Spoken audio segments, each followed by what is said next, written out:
This is CTV News with Nafisa Karim. Here, the explosions and the gunfire so close was very scary. It was limited to specific areas targeting businesses. Travelers on alert as cartel violence rocks Mexico. The urgent message for Canadians caught near the crossfire.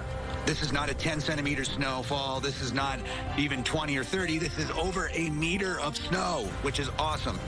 A massive dump of snow for Mount Washington. What it means for skiers and safety in the backcountry. Plus, Adam finds out how a woman who stepped up to save an abandoned bunny credits the bunny with saving her.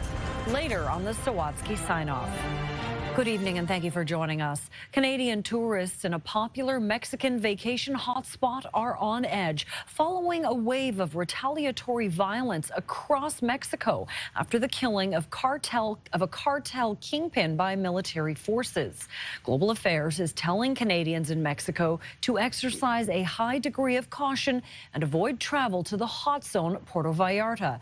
Canada's Foreign Affairs Minister gave an update today on the situation, offering advice to Canadians. CTV's Mike LeCouture reports.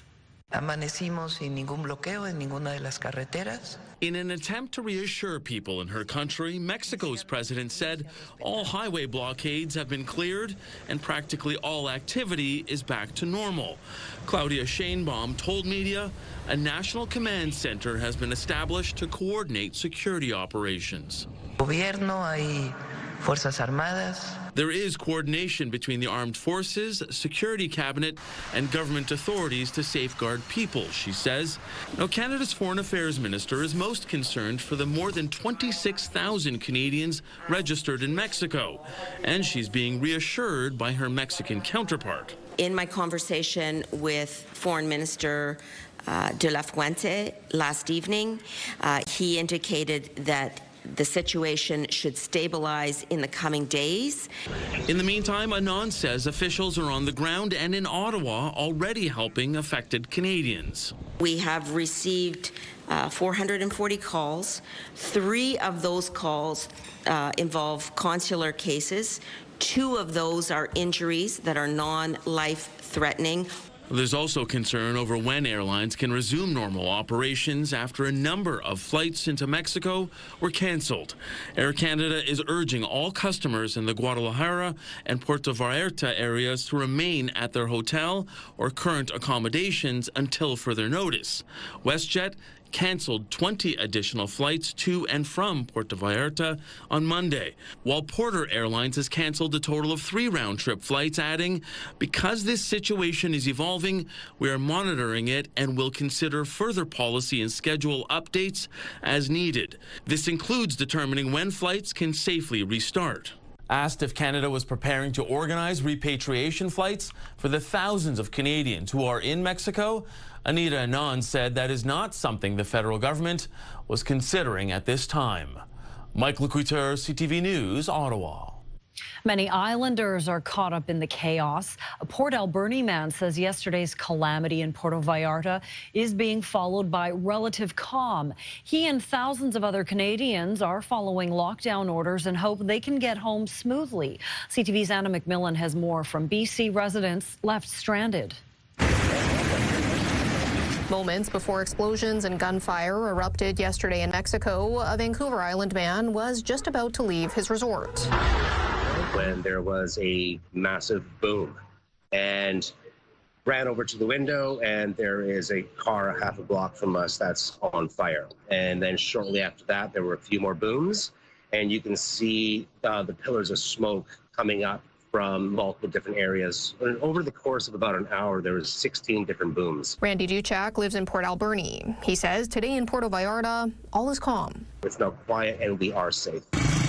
People were told to shelter in place after Mexico's military killed a cartel leader, which sparked a wave of retaliatory violence. Duchak says he's still not allowed to leave the resort. This morning when we woke up, we had printed notes provided to outside of our doors, letting us know the information that they have been given, saying that, you know, things seem to be under control and they're waiting on more official announcements. A Terrace, BC woman who lives part-time in Puerto Vallarta says there were spot fires this morning and the sky is still smoky. To hear The explosions and the gunfire so close was very scary. It was limited to specific areas targeting businesses, not civilians, not tourists. She says some businesses are reopening. People are out and walking around and surveying the damage. The Victoria International Airport says yesterday's flights between YYJ and Puerto Vallarta were canceled.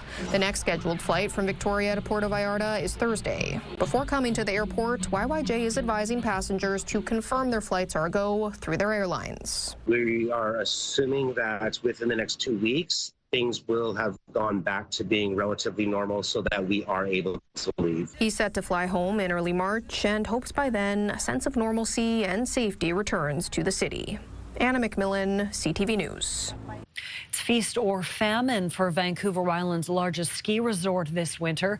Over the weekend, Mount Washington got a big dump of snow, so much snow that parts of the hill had to stay closed because all that fresh powder poses an avalanche risk. As CTV's Brendan Strange shows us, the snow has also triggered a high avalanche rating for most of the island's high alpine regions. Well, this is what's left of a ski rack at the moment. Snow riders on Vancouver Island rejoice. Over the weekend, Mount Washington was pummeled by a massive winter storm. This is not a 10-centimeter snowfall. This is not even 20 or 30. This is over a meter of snow, which is awesome. For the resort, it was a desperately needed dump. You know, we were having a pretty good season, and then, about mid-January, big volumes of rain. It was pretty tough, but luckily the machine-made snow that we made, it carried us through. Still, those sketchy conditions caused the closure of up to 90% of the hill at times. Today, the collateral damage from that warm spell is in the resort's rearview mirror. This is exactly what we needed. It's a day for the soul. It's a day for the heart. And man, oh man, it feels great. It was dumping. Virgin Radio's morning show host, Bailey Parker, attempted to make it to the resort's snowshoe park on Saturday. But once confronted by the blizzard and challenging driving conditions, her group made a pivot. We parked about halfway up and just went for a snowshoe there. We've got several parking lots and buildings and lifts. Everything is literally buried. Mount Washington says it's going to take some time to open up all the runs as crews are currently conducting substantial mitigation work. The type of snow that's fallen has created some really, really high risk for avalanche. Human triggering is expected to be very likely right now with these conditions. Avalanche Canada has placed the Mid-Island at a rating of high for slab avalanches due to all of this new snow sitting on an unstable base of old snow. One way to paint a picture would be, let's say you have a mattress, you have some ball bearings and a piece of plywood, and now you tilt the whole thing, it's going to slide. The organization warns that if you're going into the backcountry, stick to non-avalanche terrain and bring proper gear, including an avalanche transceiver, as well as a shovel and probe. Also check the most up-to-date conditions on Avalanche Canada's website. Safety is really paramount in these conditions, so ski with a buddy. There's tree well hazards. Mount Washington isn't the only island-based ski resort benefiting from this fresh dump of snow. Mount Kane says it could potentially reopen later this week after this weekend's blizzard. Brendan Strain, CTV News, Victoria. The Canadian Snowbirds are headed back to Vancouver Island this summer. Canada's aerobatic military pilot team has once again chosen 19-wing Comox Air Base for spring training.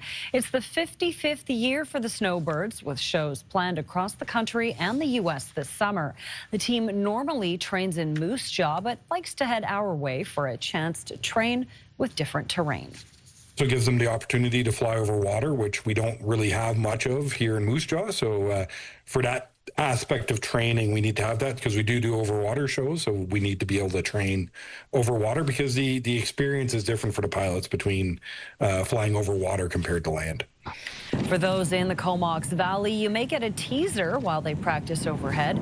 Training will take place between April 18th and May 9th with the birds in the air 2 to 3 times a day, 6 days a week. Commuters from the West Shore headed towards Victoria and Esquimalt faced some heavy traffic and detours this morning.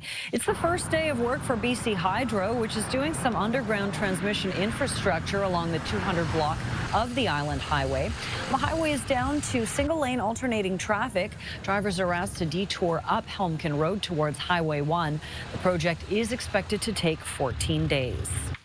A wildlife rehabilitation center is looking for volunteers to help injured, sick, and orphaned animals on Vancouver Island ahead of the busy spring season.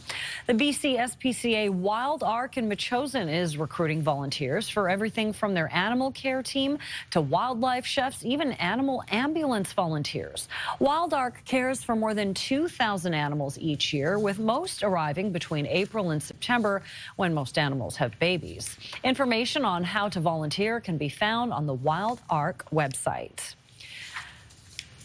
2 California sea lions from Ontario have a new home on the West Coast. 18-year-old females Holly and Maui have arrived at the aquarium after being transferred from Marineland in Niagara Falls, which closed in 2024. The pair is now acclimating in a separate pool as staff monitor their health and behavior. They'll be introduced later to Senor Cinco, Vancouver Aquarium's resident male sea lion, once staff determine the timing is right. The aquarium says the focus is on supporting the animals' long-term health through individualized care and daily enrichment, and apparently a lot of fish. Still to come, a 5-year plan to spend billions and billions by a major grocery chain. We're optimistic. We want to continue to grow. What's behind the major expansion plans? A high of 9 degrees in Victoria earlier today. We're currently at 8 degrees at the harbor. Nice little break after a wet and snowy weekend, but showers set to return for Wednesday, Thursday. Your forecast is next. CTV weather brought to you by Expedia Cruises. Make the most of your next trip by booking with those who've been there. Visit expediacruises.ca. Recreation, a perfect place to play? It's our staff, working behind the scenes to keep the pool safe, kids engaged, and programs thriving. So apply today and join our team.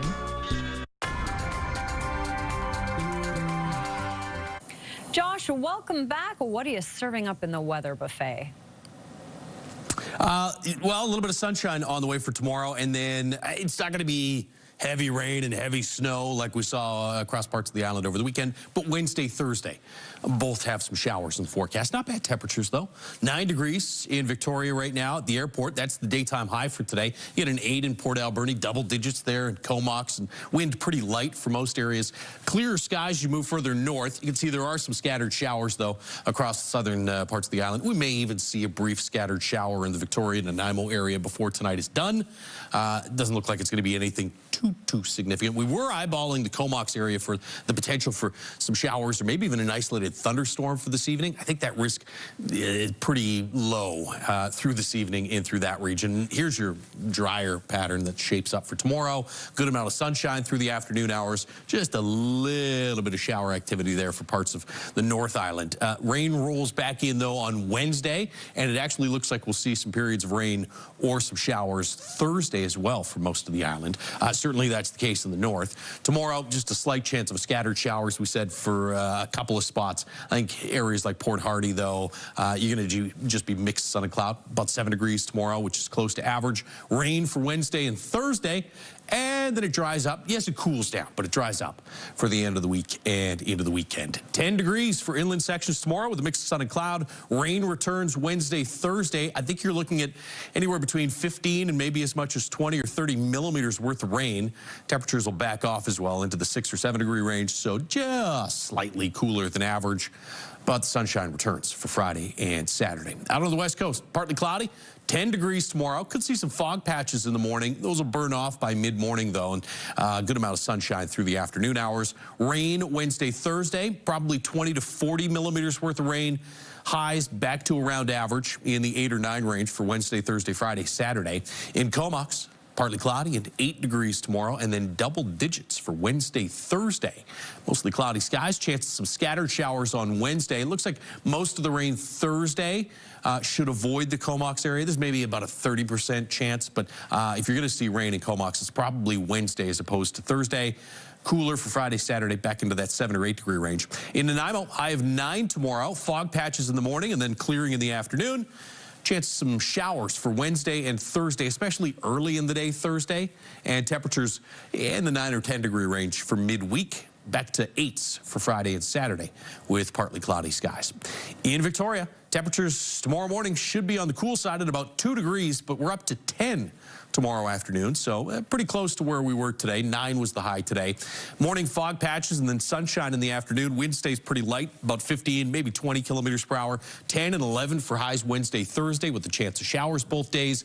Not heavy, steady rain, but scattered showers, and then drier and still nice and mild through Friday, Saturday. CTV Weather's brought to you by Expedia Cruises for air, land, and sea vacations. So a little break from the rain, some sunshine tomorrow, and then precipitation returns midweek. All right. Thanks, Josh. Health Canada has issued a recall for infant formula sold at Costco due to a toxin that can cause vomiting and diarrhea.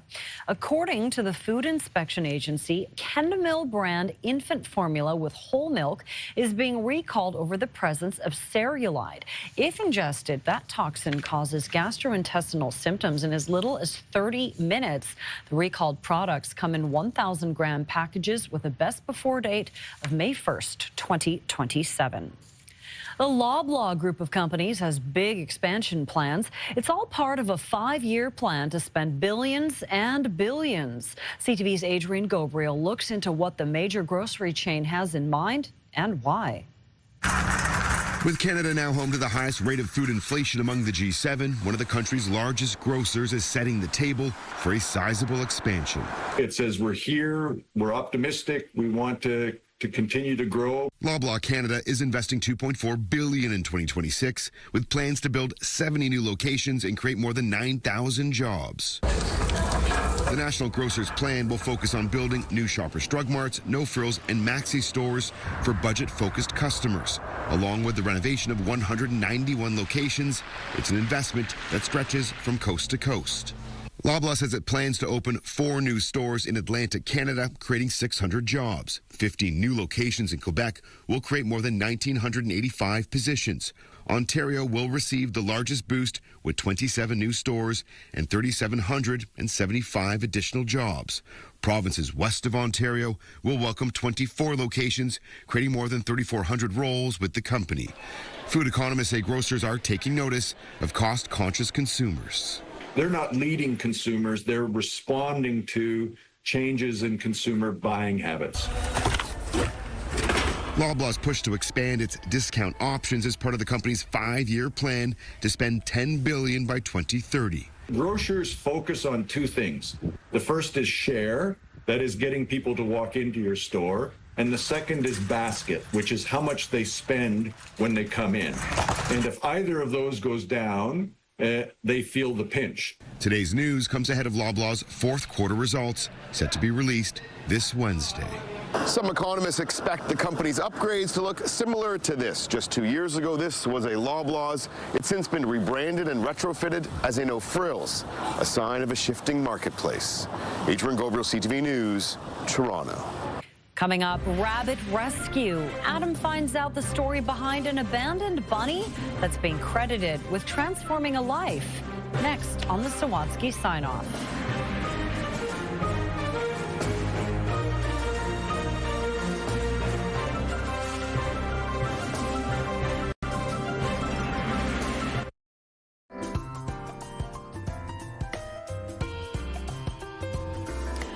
Adam finds out how rescuing an abandoned bunny inspired a woman to unexpectedly save herself on the Sawatsky Sign-Off. Oh, there's tons.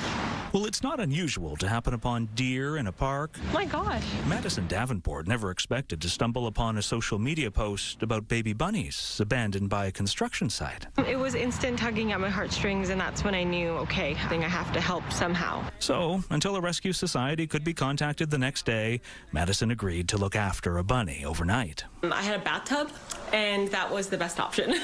Madison filled the tub with all sorts of stuff to make the bunny feel safe for the short term, until she learned that all the animal rescues were full and committed to keep the bunny for the long term, despite never raising one before. Small animals, they don't have a voice, and I felt like he needed someone to be his voice. But first, he needed to be called something, and Madison named the bunny after one of the buildings near where he'd been found.